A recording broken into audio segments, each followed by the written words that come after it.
Play clock at 5. Pass is intercepted at the goal line by Malcolm Butler.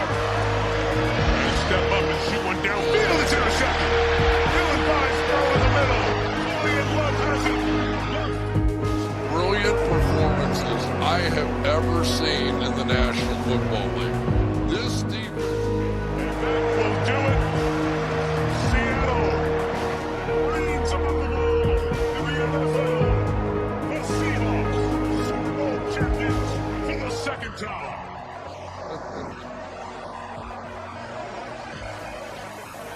He deserved that. What an incredible job. Man, I'm so proud. That's probably the reason I'm choked up most.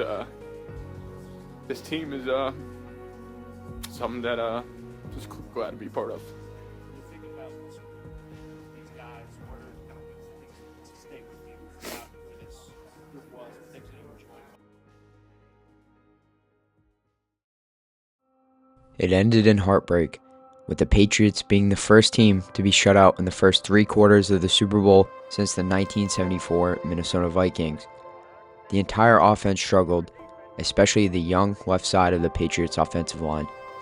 The young stud 2024 second overall pick, Jerod Mayo, was obliterated behind the line of scrimmage, becoming the most sacked QB in a single postseason, sacked 21 times.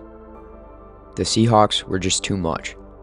The defensive line pressure, the secondary blitz packages, the inside and outside zone runs, the excellent special teams play, no mistakes.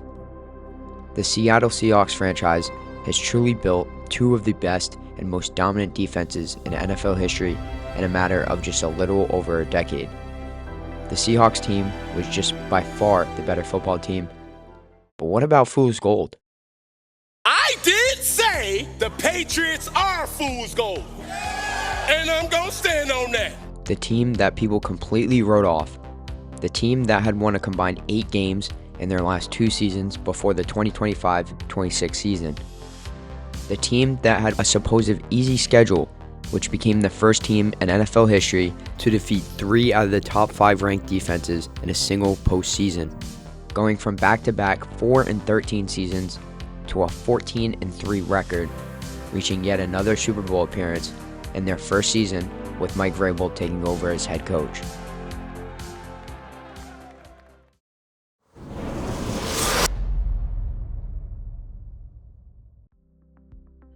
Everything changed on January 5th, 2025. Robert Kraft was extremely quick to make substantial changes for the Patriots organization. RKK fired former Patriots Super Bowl winning linebacker Jerod Mayo in his very first season as the Patriots head coach immediately after the team's final game of the 2024-25 season. Respectfully, Kraft took complete responsibility and humbly admitted his mistakes. I'm going to be very brief here and say this whole situation is on me. I feel terrible for Jerod because I put him in an untenable situation. I know that he has all the tools as a head coach to be successful in this league. He just needed more time before taking the job. Directly a week later, after Mayo was fired and the Patriots' 4-13 season came to an end, rumors circulated that the Patriots could very well bring in a good old Patriots friend and legend to be the next head coach of this Patriots football team. He was also fired from his head coaching job with the Tennessee Titans a year earlier in January 2024. A quote-unquote players coach, Mike Vrabel. Coach Belichick was like, I think he would be a pretty damn good coach. Mike was a really very cerebral player, smart player. Vrabel had 6 years worth of head coaching experience and over 13 years total of coaching experience on his resume, even leading the Titans to their first conference championship appearance and 17 years at the time in 2020. So Robert Kraft decided he would be the new coach to captain the Patriots ship. It was a perfectly timed hiring, rather a marriage made in heaven. From there on, in the offseason of mid-March of 2025, the Patriots weren't screwing around. they splurged in free agency once again. The Patriots handed out the most money on the unrestricted free agent market, with more than $364 million in contracts, nearly $100 million more dollars than the next highest team, handed out to 19 free agents. New England also led in guaranteed money spent, with nearly $175 million of those deals fully guaranteed. The team was completely revamped with massive signings practically overnight on both sides of the ball. The Patriots signed defending Super Bowl champion, star defensive tackle from the Eagles, Milton Williams, to a huge 4-year, $104 million deal. Also signing star number 1 receiver to a 3-year, $60 million deal, Stephon Diggs, as well as veteran game changers, defensive end Harold Landry III, corner Carlton Davis III, middle linebacker Robert Bobby Spillane, and offensive tackle Morgan Moses, all to 3-year deals, along with extremely key and underrated steals in free agency, such as wide receiver Matt Collins and center Garrett Bradbury, both to 2-year deals. D-end Kaylavon Chason and linebacker Jack Gibbons to 1-year deals, and re-signing linebacker Christian Ellis to a 2-year extension. After OTAs and the preseason concluded, the Patriots were more than ready for the 2025-26 season, even when nobody expected much from them. You sleep at the switch. Wake the up. Against the Miami Dolphins gives them 9 wins. I think after what happened last season, 9 wins, I think that's a great step forward, not only for Drake Maye, but for the Patriots organization to get back to the Patriot way. And there it is, 9 wins.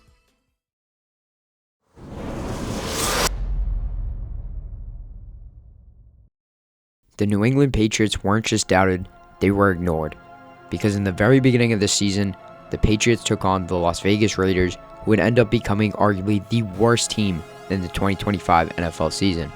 The Patriots offense still began to struggle even with Josh McDaniels back as the offensive coordinator, only getting into the end zone once.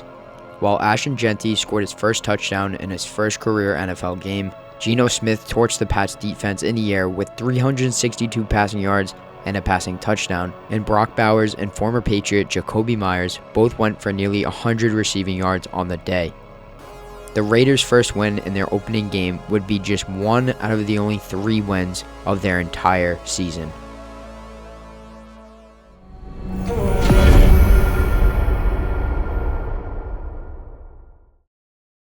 After a close, gritty win against the Miami Dolphins on the road, the Patriots would go on to have their sloppiest performance all season at home against the Pittsburgh Steelers, committing 5 total turnovers. This game was by far the worst the Patriots have played all season long, having every possible chance they could get to win the game. The Pats defense held the Steelers to only 203 total offensive yards, but the turnovers 100% cost them the game. Drake Maye turned over the ball twice, and Ramondre Stevenson did twice as well, which kicked the Pats off to a 1-2 record to begin their season.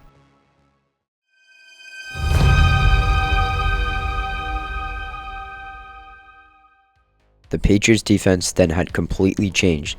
The team's number 1 lockdown corner returned from injury in his 3rd season to haunt any given top receiver in the National Football League, Christian Gonzalez. At 2-2 to start the season after a dominant win over the Carolina Panthers, something improved within the locker room and on the field. In fact, everything improved. The New England Patriots took on a new belief, a new confidence, a new identity. Let's go! Let's go! They took on a sure favorite to win the AFC East on the road, even more up north near the Canadian border, Josh Allen and the Buffalo Bills. This Sunday night football game ended up being one of the best primetime games of the entire season, with the Patriots having a shootout with the Bills.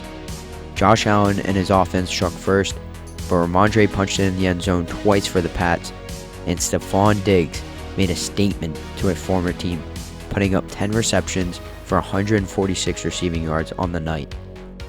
Drake Maye had this incredible sack escape, finding Diggs for a massive first down right at the 2-minute warning, and Andy Borales put the game on ice for his team, and the Patriots upset the Buffalo Bills in Highmark Stadium, shocking every football fan.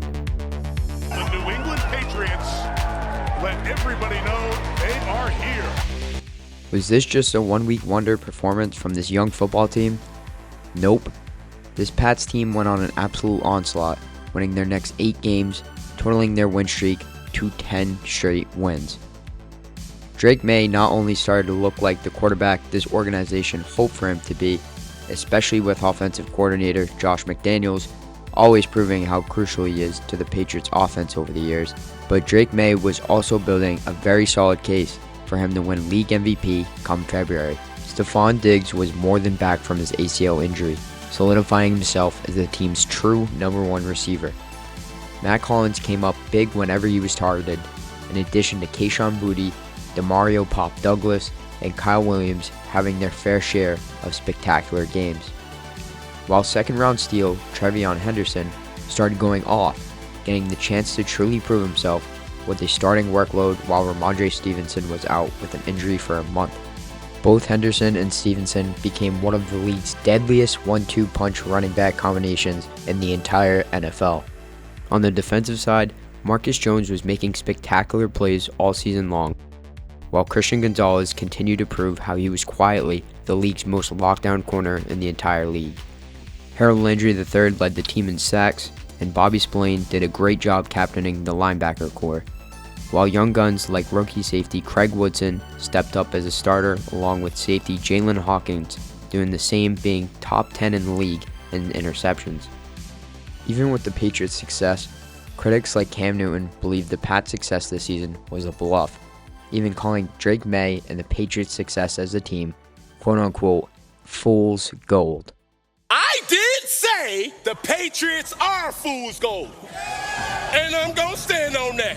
Of course, a player who was cut from the Patriots in 2021 over Mac Jones starting is obviously going to be a Patriots hater. It wasn't until the Patriots met the Bills for their second meeting of the season where they faced adversity again. The Patriots quickly went up 24-7 against Buffalo at home going into halftime. It seemed like the Patriots could shockingly sweep the season series against the Bills until they let up 21 unanswered points. Fighting back with the Trevion Henderson outside toss play that he bounced up backside 65 yards to the house, James Cook punched it back in for the Bills, and the Patriots ended their win streak at 10 games after a crushing 31-35 defeat. But this Patriots team would not let this loss get in their heads. They bounced back with an exciting 28-24 Sunday Night Football win against the Ravens, even though Baltimore was left without Lamar Jackson due to an injury. This Pats team would then win out of the rest of the season in dominating fashion against the New York Jets and Miami Dolphins. So, the Patriots won their last 15 out of 16 games, finishing their season 14-3 and miraculously winning the AFC East over their rival, the Buffalo Bills.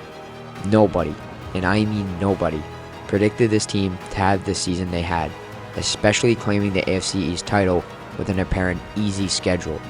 You know, an easy schedule that consists of playing the best football teams the world has to offer, even though when you compare the common opponents' records of the Bills and the Patriots, the Bills were 10-4 against common opponents, while the Patriots were 13-1. And it's essentially the same case when you compare Matt Stafford's numbers to Drake Maye's numbers, who did win league MVP over Drake Maye. Regardless, the New England Patriots were earned the number 2 seed in the AFC after losing a tiebreaker of common opponents to the Denver Broncos.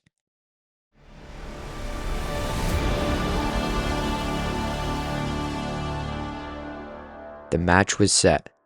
The Pats earned a home game at Gillette Stadium on Sunday night against the Los Angeles Chargers.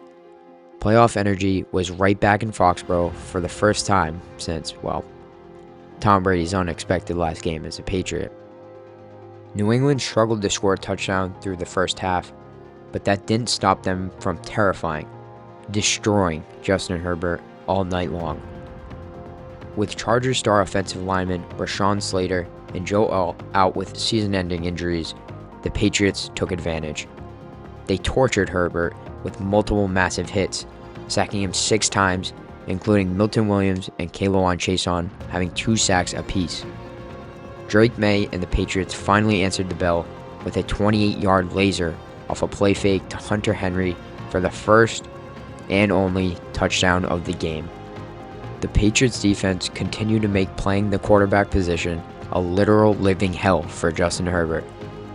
The Patriots would go on to win 16-3, their first playoff win since Super Bowl 53 all the way back in 2019. Their first playoff win under Mike Vrabel and the kid, Drake Maye.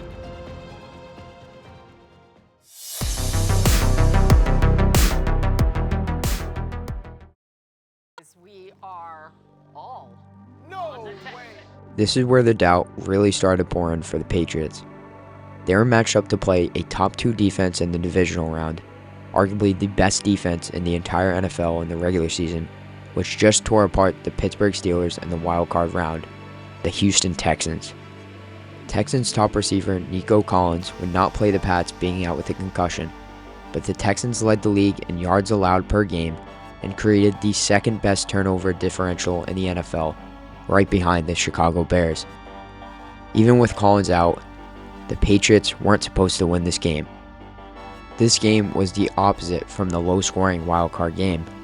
The Patriots went to work immediately on offense on their first drive, with Pop Douglas capping the drive with a 28-yard touchdown pass over the middle from Drake Maye. But the Texans answered back with an out route to Christian Kirk in the end zone for 6. Even though Will Anderson Jr. was continuing to haunt Drake Maye on his blind side, blowing past Patriots struggling rookie Will Campbell, CJ Stroud could not stop making mistakes. Plus, the Patriots just completely stuffed Houston's run game, holding them to only 48 total rushing yards and forcing the Texans to turn the ball over 5 times. Then, in the beginning of the fourth quarter, Kayshon Boutte makes possibly the craziest catch of the whole playoffs, which led to the Patriots heading back to the AFC Conference Championship game in their first season of the Drake Maye, Mike Vrabel era.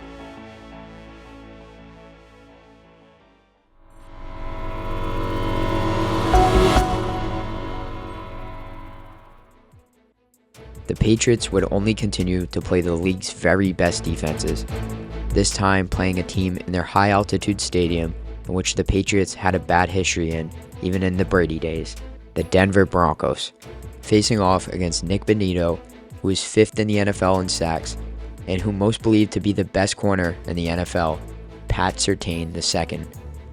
But there's only one very significant issue for the Broncos.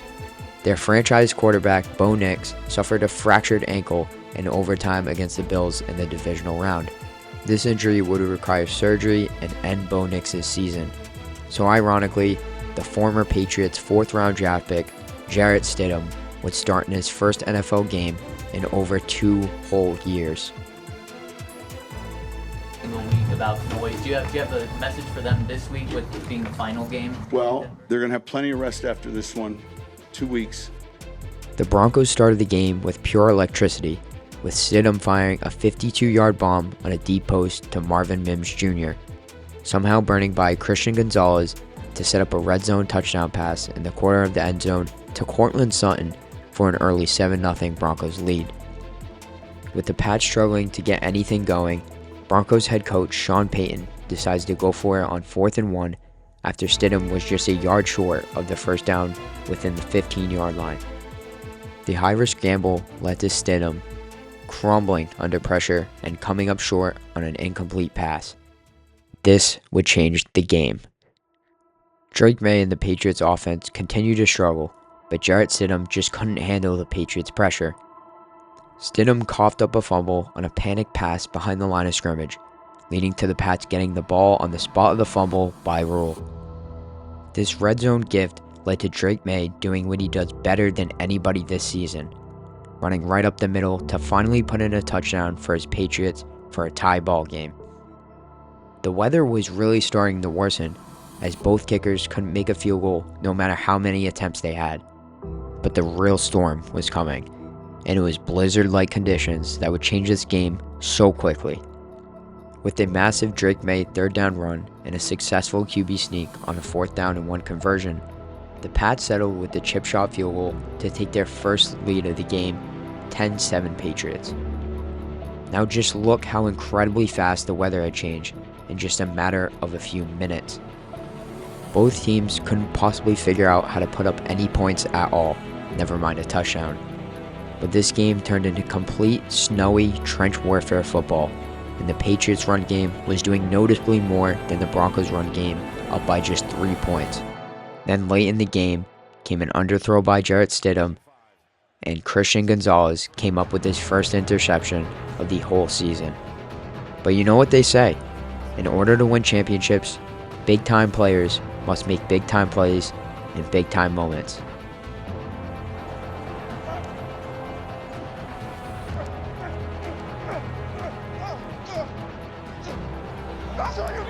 The dagger in the Denver Broncos' hearts. The Patriots empire were once again AFC champions and were heading back to yet another Super Bowl. And after all the Patriots' success, there's still, of course, always going to be critics. There were common narratives from the media, other teams' fans, and just pure Patriots haters from all the Super Bowls and success this franchise has had across this century. This team has heard the same narratives all season long, especially that they had a quote-unquote easy schedule. But these were the same kind of narratives Tom Brady and the entire Patriots franchise heard for nearly 2 decades long. Even after achieving 6 Super Bowl rings and a 28-3 Super Bowl 51 comeback, there's always going to be envious fans and pure haters.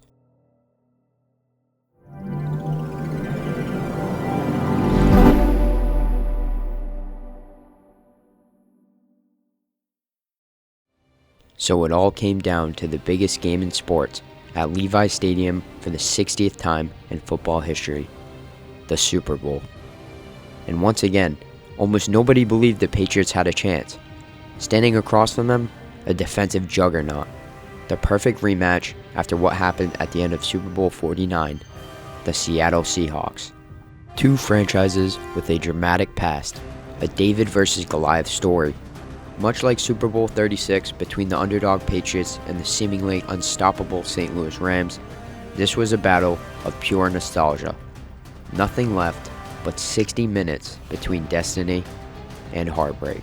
Seattle had the Offensive Player of the Year, Jackson Smith-Njigba, and a run game that exploded late in the season.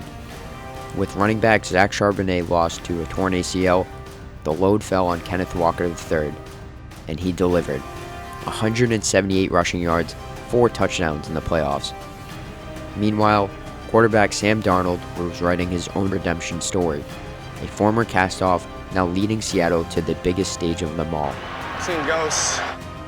The Seahawks finished the regular season second in turnovers, with Darnold leading the league in giveaways. But in the playoffs, not a single turnover. After surviving a shootout with the Los Angeles Rams, their defense was proven to not be invincible, but it was still the most dangerous unit the Patriots would face all year long. From kickoff, neither team could manage to find a way to get in the end zone. Both offenses were struggling with immense pressure. The Patriots defense stood strong as hell, specifically Christian Gonzalez, who was proving his worth as a true lockdown corner. But the zone run game of the Seahawks was really starting to turn up. The Patriots were just getting tormented sack after sack, and every single player on the Seahawks was coming up big time. Even special teams was playing out of their minds, with Jason Myers drilling every field goal he had to make, while the Aussie Michael Dickinson was punting the ball like a laser, giving the Seahawks perfect field position on defense. The zone run game for the Seahawks was really starting to prosper as the game went on, but the Patriots could just simply not handle the pressure that was burning them alive all game long. Despite their struggle, this Patriots team refused to lay down and throw up the white flag. With 12 minutes remaining in the fourth quarter, Drake Maye delivered a pitch-perfect over-the-shoulder pass to Matt Collins to score their first points of the game, certainly giving the Pats life, now only down 7-19. Until